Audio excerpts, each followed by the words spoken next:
Hey everyone, it's James, also known as Flagman, and welcome to my retrospective of the 2023 chill season of Splatoon 3. If you're interested in seeing just how the fourth and final season of Splatoon 3 in 2023 went, keep watching. Sometimes I wonder if the Splatoon fanbase is enjoying this game or if they're not enjoying this game at all. I'm confused. I see many people say the Splatoon community is a wonderful place, so why does the Splatoon social media verse contain so much backlash? Your guess is as good as mine. If you were not around for Chill Season 2023 as it happened, well, ladies and jelly beans, boys and gorillas, sit down your seatbelt, grab some popcorn bowl, and get a glass of water because you're in for quite a ride in the second of 4 videos reflecting back on the first 3 quarters of the second year of Splatoon 3. This video is the second in a series of 4 videos covering the duration of Splatoon 3 from September 2023 to May 2024. So if you haven't seen the first episode covering the 2023 Drizzle season, I'd recommend you go check that video out either right now or the end of this video.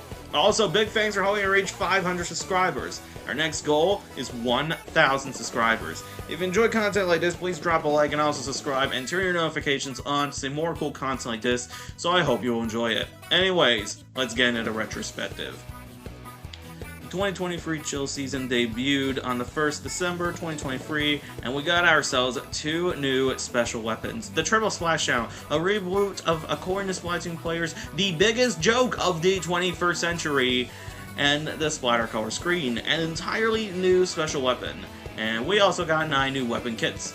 The Foil Squeezer with Auto Bomb and Splatter Color Screen, the Sniper Butterfly B with Splash Wall and Ink Storm, the M. Perry Splat Dualies with Curling Bomb and Triple Splashdown, the Undercover Sorella Bro with Torpedo and Splatter Color Screen, the Custom Blaster with Point Sensor and Triple Splashdown, the S-Blast 91 with Burst Bomb and Booyah Bomb, the Paintbrush Nouveau with Point Sensor and Tenten Missiles, the Reflex 450 Deco with Splash Wall and Reslider, and the Splatana Stamper Nouveau with Toxic Mist and Crab Tank. Besides the M. Perry Splat Dualies, I didn't really care much for these weapons. S-Blast 91 was underwhelming, Splatana Stamper Nouveau was something, and do not even think about getting me started on the Splatter Color Screen. I seriously cannot go anywhere on social media during the first month of Chill Season without seeing the Splatoon fanbase lambasting Nintendo for, quote-unquote, not doing any accessibility testing in their games. Allow me to explain. Splatter Color Screen's gimmick is that a wall launches across the stage and moves forward slowly for a short period of time. If your opponents come into the screen, the switch goes brightly grayscale and their sound is replaced with static for 10 seconds, meaning you do not want to come into contact with it. Unfortunately, complaints emerge from many players, such as neurodynamic players having symptoms of discomfort via eye strain due to the grayscaling or ringing their ears, or colorblind players being completely unable to distinguish the colors. Ironic considering that's what the special is supposed to do. It got to the point that competitive players and tournament organizers were seriously considering banning the special from competitive play to ensure that nobody gets affected badly. On December 21st, 2023, Nintendo sent out an emergency patch to lower both the Splatter Color Screen's brightness and saturation, which has been widely agreed to fix most of the special weapons flaws. Yes, they're still static, but at least the overall screen is nowhere near as bad as it originally was. This isn't even the first time that there were complaints of there being no such thing as accessibility testing in Nintendo games. If we were to take a look at the first Splatoon games closer, they too also had accessibility conflicts. Splatoon 1, due to it being on the Wii U, had you have to swing the gamepad around for the gyroscope and controls that Splatoon 3 pioneered for third-person shooters. That Nintendo Switch ports of first-person, third-person shooter games now include gyroscopes as a naming setting. Brush weapons and the Squeezer were massive offenders involving carpal tunnel syndrome to constantly press ZR multiple times for them to work. It baffles me how everyone tolerated these, but Splatter Color Screen ended up causing a scandal. Splatter Color Screen flaws are able to be easily patched out via updates, but carpal tunnel syndrome isn't able to get patched out via emergency updates, and I'm gonna leave it at that since I really don't want to get into any arguments with the community. There's already more enough drama going on, and I don't need any more of it. 2 maps were added in the Show Season 2023, Robo Ramen and Bluefin Depot. Robo Ramen was an entirely new map in Splatoon 3 set inside a restaurant that sold, as the name suggested, ramen. I don't know about you guys, but I wouldn't mind a sushi restaurant instead of ramen. At least both foods are Japanese, and also the waiters in this restaurant are robots. Funny fact, several Weeks ago, when I was writing this script, I was at an Eastside Mario's restaurant, which for my non-Canadian viewers is a restaurant chain across Canada that specializes in Italian food, and it had a robot that was actually carrying chairs across the restaurant. I'm not making these up. These things are starting to pop up around many restaurants. Our second map was a returning map, Bluefin Depot from Splatoon 1. For those who never played Splatoon 1, myself included, Bluefin Depot set in an abandoned coal mine that set below the end of a couple railway lines. Significant changes were made from its Splatoon 1 iteration, most notably the spawn points were located closer into the map, and elevators were installed onto the map at certain points. As for its tri-color turf war design, we'll get into that a little later. I think another thing worth mentioning is that the trailer for Chill Season 2023 was that it was stylized as an in-universe music video for the latest songs by the Chirpy Chips called No Quarters, which along with the other songs, Slopping Spree, were added into the game as multiplayer tracks. And in the catalog, there were many stickers that related to Roll Ramen, as well as a few for Bluefin Depot. And there was also a bundle of love letters, a Starbucks coffee cup, and a snow globe from Splatoon 2. You know, the one that kept Octavio hostage.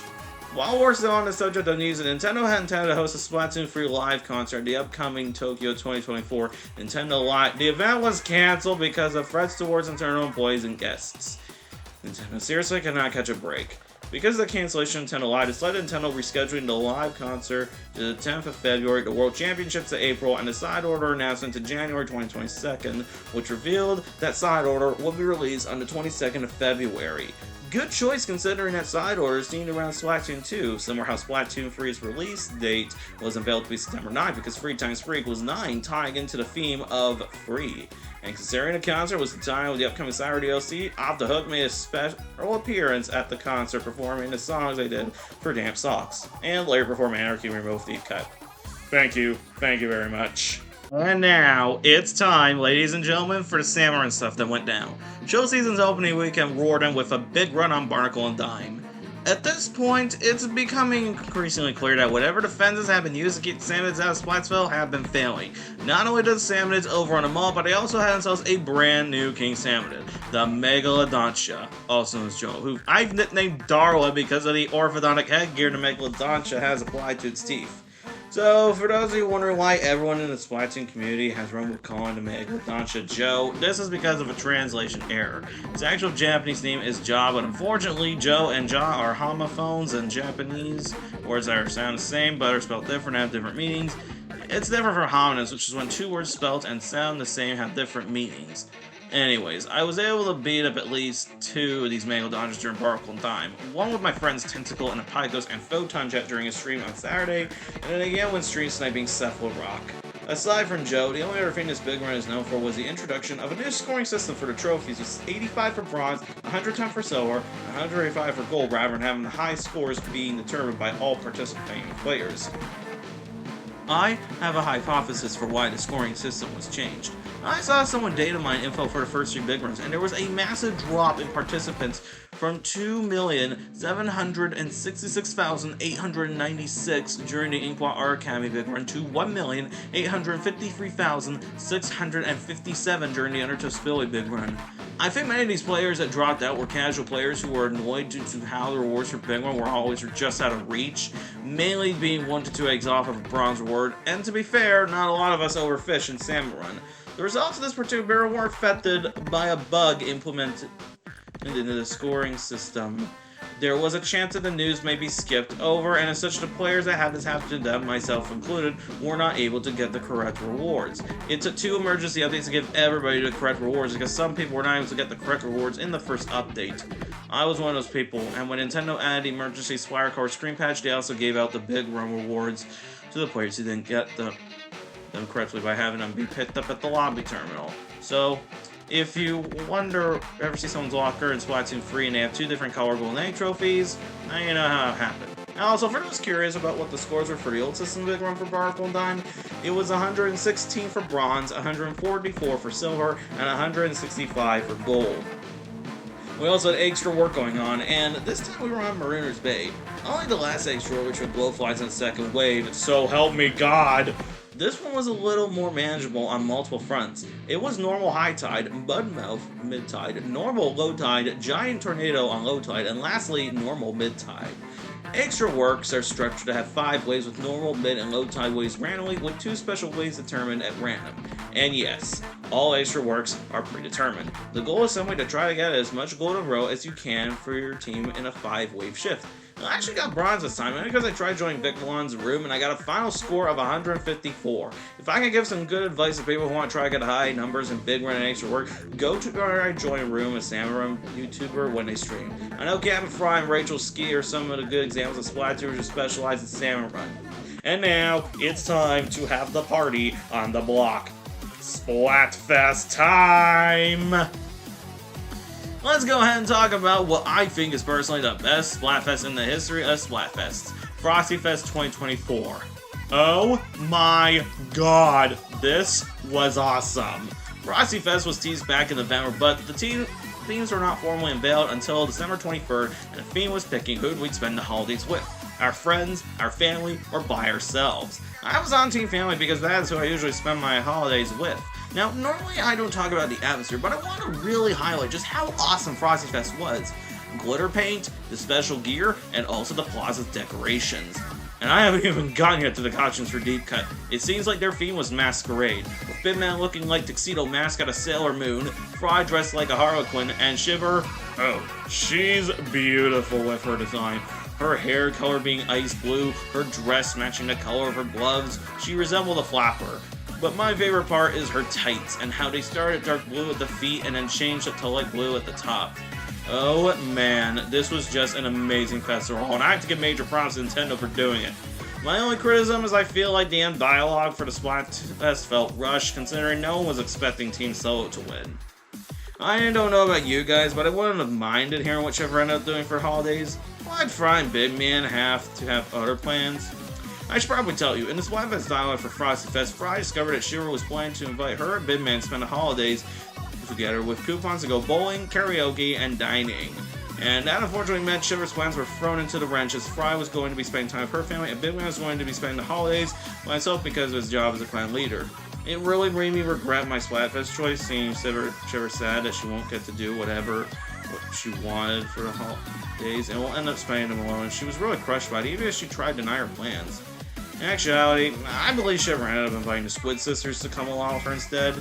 Maybe we'll do a rematch for Frostyfest and find out what Shiver ended up doing for holidays.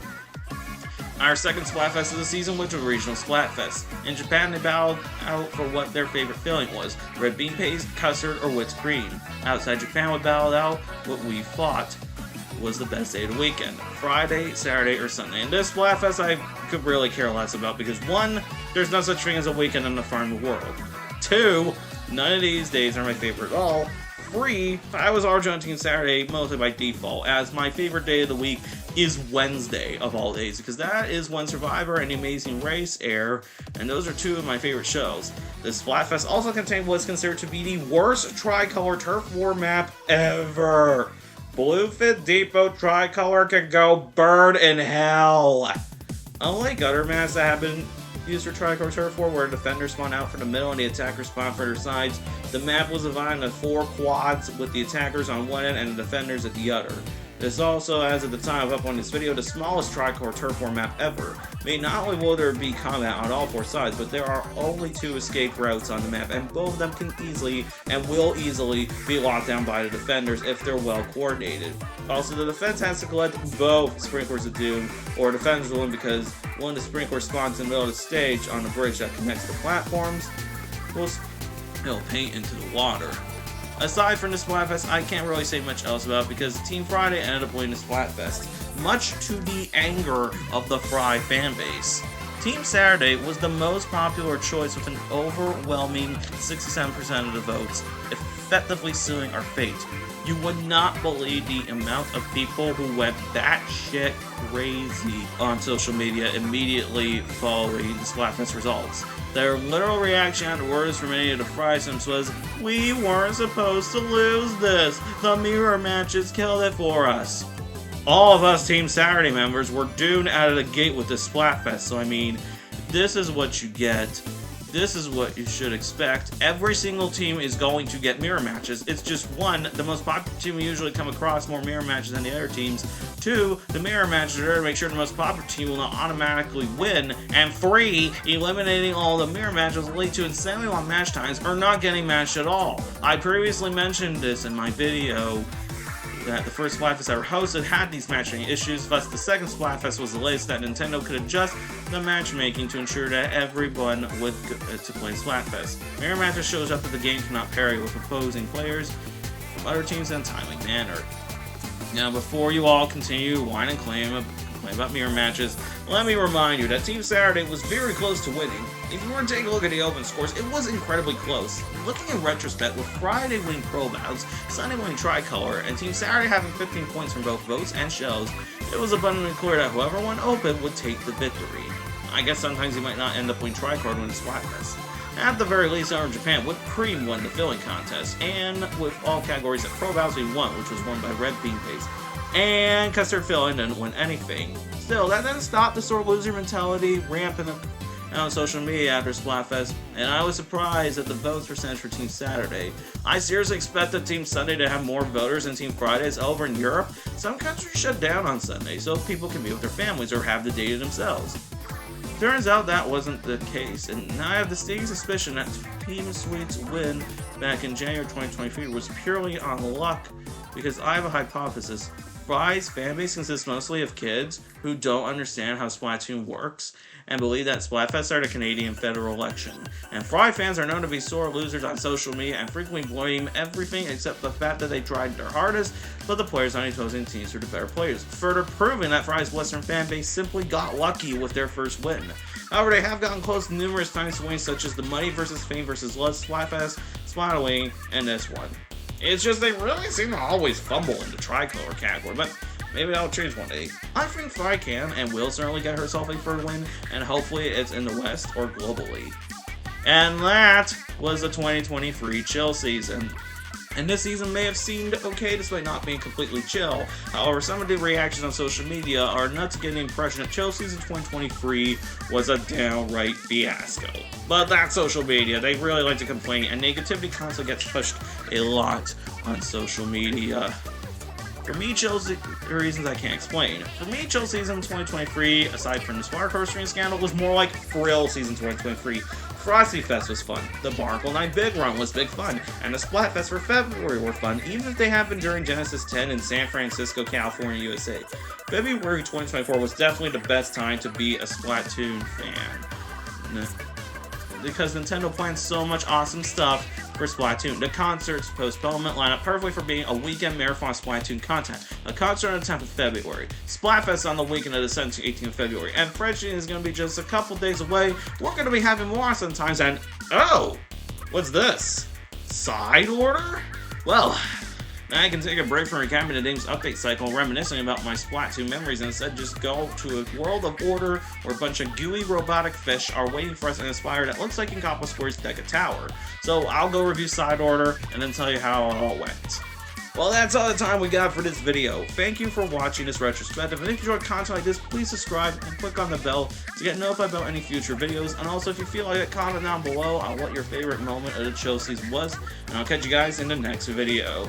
See you next time!